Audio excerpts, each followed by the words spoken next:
comme elle partagent ce sentiment intuitif du risque, alors il s'agit de l'expression de la sagesse. Avec cet argument que tous ne peuvent pas être unanimes dans l'erreur. C'est donc un renforcement, si vous voulez, un renforcement de cette erreur. C'est ce qu'on appelle, je n'ai pas prévu de vous parler de ça, ce qu'on appelle le phénomène de polarisation de groupe, hein, qui pose un vrai problème à la démocratie participative. Hein, on sait que les groupes ont tendance, dans certaines conditions, à se polariser. Par exemple, vous dites, voilà, un tel a fait ceci, il a fait ceci qui est mal. Quelle punition devrait-il avoir? Quelle somme d'argent devrait-il payer? Vous demandez individuellement aux gens. Admettons que la moyenne des évaluations individuelles soit de 1 000 €. Il doit payer une amende de 1 000 €. Eh bien, si vous les mettez en délibération collective, la plupart du temps, l'amende qui sera demandée sera supérieure aux moyennes individuelles. Pour atteindre, par exemple, 1 500 €, que sais-je. C'est ce qu'on appelle le phénomène de polarisation des groupes, de radicalisation des groupes. Et évidemment, ce phénomène joue à plein quant à l'évaluation du risque. D'ailleurs, il y a des exceptions, mais à de rares exceptions près. Vous savez que généralement, quand ces groupes se réunissent, et quelle que soit l'innovation technologique dont on parle, ce qui en ressort, c'est un moratoire.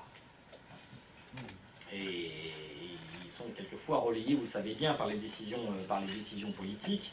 On a parlé de l'implantation des lignes à très haute tension, notamment dans la Manche. Et il y avait sur une soixantaine, je crois, de communes, plus de 36 maires qui avaient signé un arrêté d'interdiction de l'implantation de ces lignes à très haute tension. C'est quand même de l'électricité, quoi, quand même un bien public. Et avec cet argument qu'ils lèveraient leur interdiction quand les scientifiques ou ceux qui veulent construire ces antennes démontreront qu'il y a un risque zéro. Quand on sera sûr qu'il n'y aura pas de risque, alors là, d'accord, voilà, c'était l'argument, ils l'ont écrit, hein, noir sur blanc.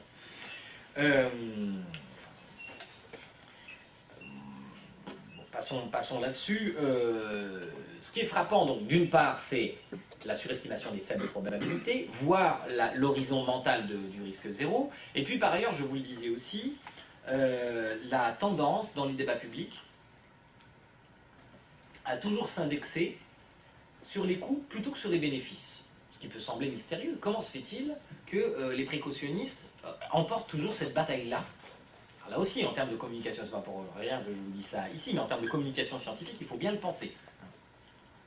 Mais il y a trois raisons pour que la plupart du temps, ces débats soient centrés sur les coûts plutôt que sur les bénéfices.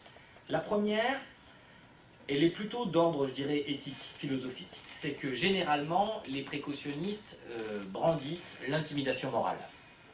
C'est-à-dire accepter d'avoir une délibération sur les coûts et les bénéfices, c'est accepter d'avoir un rapport d'épicier alors qu'on parle de vie humaine.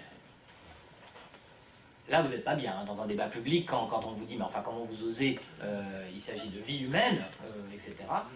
Donc en général, je blague un peu, mais c'est quand même un peu comme ça que ça se passe, il y a un certain nombre d'exemples, il y a une intimidation morale, c'est-à-dire qu'on nous demande d'avoir un rapport, si vous me permettez les termes, d'éthique de conviction par rapport à ces questions et non pas d'éthique de responsabilité. C'est-à-dire qu'il est hors de question de spéculer ou d'évaluer les conséquences de nos actes, il faut brandir comme un principe le fait qu'on n'a pas le droit de faire des calculs sur la vie humaine. Bon, les gens qui travaillent en termes de santé publique sont bien embêtés du coup, hein, parce que quand même c'est un peu comme ça que les choses s'évaluent. Et du coup, évidemment, tout le débat sur les coûts et les bénéfices passe à la trappe. Et on est focalisé sur les coûts. Ce qu'il faut avant tout, c'est garantir qu'il n'y aura pas de coûts. Et ensuite, on verra les bénéfices. Ça, c'est le premier argument d'intimidation. Le deuxième argument, qui est là plus psychologique, encore une fois, c'est qu'en deçà des enjeux idéologiques, il semble que l'esprit humain soit conformé pour prendre en compte les pertes réelles ou envisagées plutôt que les bénéfices. On pourra discuter, si vous voulez, du pourquoi de ces dispositions mentales. On peut être que dans la spéculation. Hein. Les psychologues évolutionnistes proposent des réponses qui peuvent nous laisser dubitatifs, mais peu importe. En tout cas, ce sont des faits. Ce sont des phénomènes mentaux qu'on peut mesurer, qui ont été souvent mesurés, et notamment par Tversky et Kahneman, qui sont un peu les papes, si vous voulez, des recherches sur l'erreur de raisonnement. Kahneman, il était prix Nobel en 2002 d'économie, hein, c'est un psychologue pourtant, mais les économistes se sont tellement servis de ces travaux pour démontrer justement les limites de la rationalité objective. Hein. Il y a une rationalité humaine, bien sûr, mais elle ne fonctionne pas toujours selon les purs canons de la rationalité objective, c'est un fait évident. Et donc Tversky et Kahneman ont beaucoup travaillé là-dessus, mais comme Tversky est mort je crois en 1999, le malheureux, il n'a pas eu le prix Nobel avec Kahneman, mais il l'aurait eu, ils ont fait presque tous leurs travaux tous les deux ensemble. Et alors ce qu'ont montré entre autres ces deux psychologues, c'est que les individus donc, ont tendance à prêter davantage attention à une perte qu'à un gain de valeur. C'est par exemple, sans doute pour cette raison, il y a un fait social un peu banal, là j'y vais un peu à la serpe, mais vous aurez remarqué que la plupart des manifestations, on agrège bien les gens, on agrège la colère collective plutôt en demandant le renoncement à quelque chose qui est perçu comme une perte que plutôt en demandant quelque chose. Vous avez rarement de très très grandes manifestations pour demander une augmentation, mais vous avez de très grandes manifestations pour empêcher que quelque chose nous soit retiré. Souvent, les allégations collectives se font sur ce mode-là. Il y a bien sûr plein de contre-exemples, mais si on prend les statistiques, je dirais, des manifestations, vous verrez que les thèmes qui sous-tendent ces manifestations sont plutôt des demandes d'évitement des pertes, en quelque sorte, plutôt que de tentatives d'avoir des gains.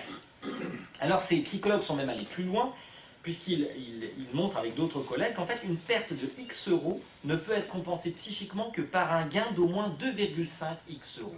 Vous voyez, la balance, là c'est unfair, la balance entre les coûts et les bénéfices n'est pas tout à fait égale. Il est plus important pour un être humain d'éviter des risques, d'éviter des pertes, que d'essayer d'obtenir un gain.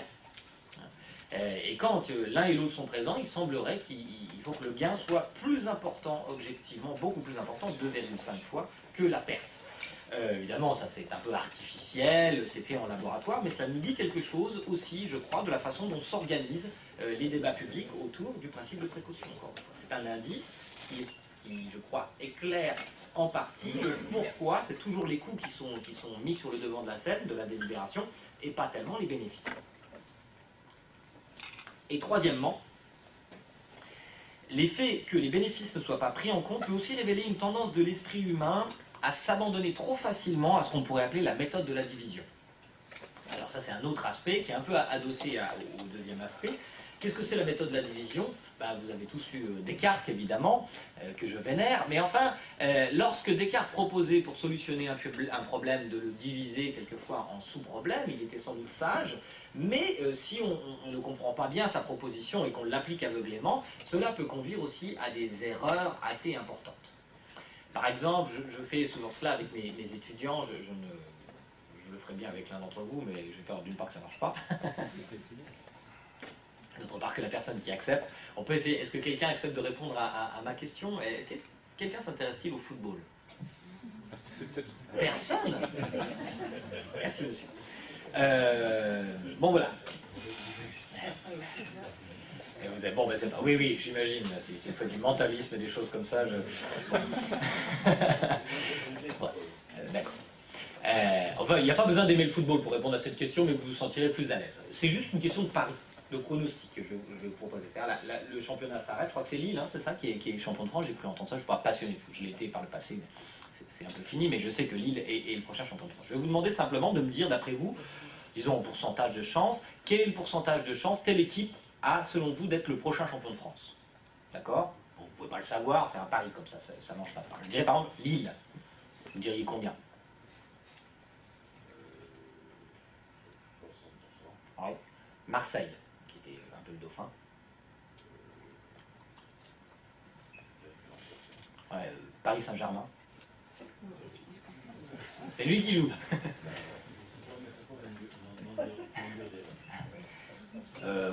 Lyon, disons, Lyon.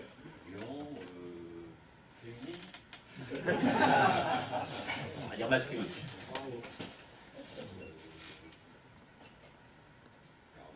40%. Allez, un petit dernier Bordeaux. Pour la route. Alors allez-y, à fond. 25%. Bon. En fait, c'est pas possible. Vous l'avez bien compris. Pourquoi c'est pas possible? Parce que si en effet Lille a 60% de chance de réussir, ça laisse 40% pour toutes les autres équipes. Et vous avez allègrement violé cette règle mathématique, mais rassurez-vous, moi je tombe dans tous les pièges, c'est pour ça que je peux travailler là-dessus, je serais bien malheureux de résister à tous ces biais, non je ne comprendrais pas ce qui se passe. Donc je ne suis pas du tout fort dans ces questions, et j'ai fait ce test sur plus de 700 personnes, il y a 87% des gens qui font cette erreur, ce que j'appelle l'erreur, le biais de division, si vous voulez. Comment? 13% qui font pas l'erreur, qui disent une fois qui font que la somme des pourcentages ne dépasse pas 100%. À partir du moment où on a exhaustivité des hypothèses, normalement la somme des probabilités doit être égale à 1, ou si vous voulez, les fréquences doivent être égales à 100. Bon, et bien sûr, voilà, et pourquoi est-ce qu'on fait cette erreur? Parce qu'on divise le problème. On se dit alors, Par exemple, là ils viennent de gagner, Lille, donc ils seront encore probablement assez forts, donc vous avez dit 60%, voilà, ça traduit quoi en verbe, en chiffre, vous traduisez le c'est probablement, pourquoi pas, ce serait possible. Et puis en même temps, ouais, l'OM, ils ont un gros recrutement, ils sont forts aussi, Bordeaux, c'est pas une petite équipe, l'Olympique de Lyon, enfin bah, tout cela est traduit en fait de la verbalisation vers les chiffres, sans tenir compte du tout des contraintes en fait inhérentes au problème. C'est le biais de division. Dans un certain nombre de cas, nous avons tendance à focaliser pour résoudre un problème qui excède en fait en complexité nos capacités résolutoires, nous avons tendance à le fragmenter en sous-problèmes, et là, évidemment, patatras, les réponses agrégées deviennent un non-sens mathématique. C'est l'agrégation de nos réponses qui deviennent. Et je pense que c'est un autre aspect du problème, généralement. Quand on parle, par exemple, du nucléaire, en ce moment on parle beaucoup du nucléaire, je suis toujours assez étonné de constater que les mêmes personnes s'opposent très fortement à l'idée du nucléaire, et en même temps ils appellent de leur vœu la fin de la technologie pétrolière, et donc le pullulement des voitures électriques. Oui, principe de division. Je suis pour ça, je suis contre l'atomique, et je suis par contre pour les voitures électriques massivement, parce que c'est bon, c'est bien. Mais vous voyez que l'un ne va probablement pas sans l'autre. Enfin, je dis peut-être une bêtise, mais il me semble que si on se pose la question comme ça, on doit se poser la question de la production d'électricité massive que ça représente. Et donc voilà, un exemple de biais de division qui pèse sur les délibérations collectives. Un autre point, je ne serai pas exhaustif, hein, je fais comme ça, je balaye un peu le genre de biais qui peuvent peser sur nos esprits. Je citerai Greenpeace. Greenpeace, c'est sans doute,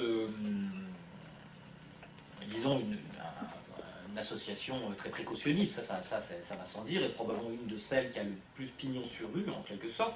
Vous savez qu'ils ont fait de la lutte contre les OGM l'un de leurs fers de lance, en quelque sorte. Alors voilà ce qu'ils écrivaient sur leur site. Les conséquences écologiques des disséminations dans l'environnement des plantes transgéniques sont, en l'état actuel des connaissances, impossibles à évaluer dans le long terme. C'est pourquoi Greenpeace s'oppose résolument à la culture à grande échelle des plantes génétiquement modifiées. Bon, d'accord. Alors, face à cela, vous savez, il y a eu le Grenelle de l'environnement, le Grenelle premier de l'environnement, et là, un économiste, Éric Le Boucher, a réagi dans une chronique du Monde en s'adressant une question au président de la République à propos des OGM. Le chef de l'État a déclaré au Grenelle, je le cite, qu'il défend le principe de précaution. Peut-il nous expliquer sur quelle lecture de ce principe il s'appuie pour accepter les pesticides, dont la dangerosité est connue, et interdire les OGM sur lesquels il y a des doutes? La logique n'impose-t-elle pas de faire l'inverse, pose-t-il comme question. Une question qui me paraît assez pertinente, en effet.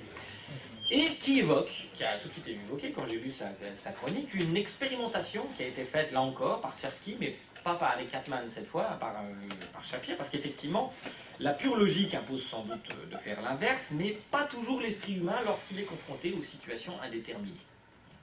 Et là, on va être confronté à ce qu'on appelle, enfin ce que les psychologues appellent le biais d'incertitude. Alors qu'est-ce que c'est? Pour vous le faire comprendre très bien, voilà une expérimentation très astucieuse qui a été faite donc, par Tversky et Shapir en 1992. Première situation. Vous venez de gagner 150 € à la roulette, en pariant par exemple sur le noir. Votre capital s'élève maintenant donc à 300 €. Mais on propose cet énoncé à un groupe d'individus, à des sujets. Est-ce que vous accepteriez de parier de nouveau 150 € sur le rouge ou sur le noir? C'est vous qui choisissez, peu importe. Alors vous avez un groupe de gens qui vont vous dire, bah oui, moi j'accepterais de rejouer. J'ai l'impression que j'ai de la chance, allez, je continue. Puis il y a ceux qui veulent pas. Ceux-là, on les élimine. On garde le premier groupe et on leur pose le problème suivant. Vous venez de perdre, non pas de gagner, mais de perdre à la roulette 150 € en misant sur le noir. Accepteriez-vous de parier de nouveau 150 € sur le rouge ou le noir? Bon. Il y a ceux qui refuseraient, j'ai perdu, je peux en faire. Et puis ceux qui disent, bon, il faut que je me refasse, donc je vais rejouer. Voilà. Et vous gardez ceux, dans cette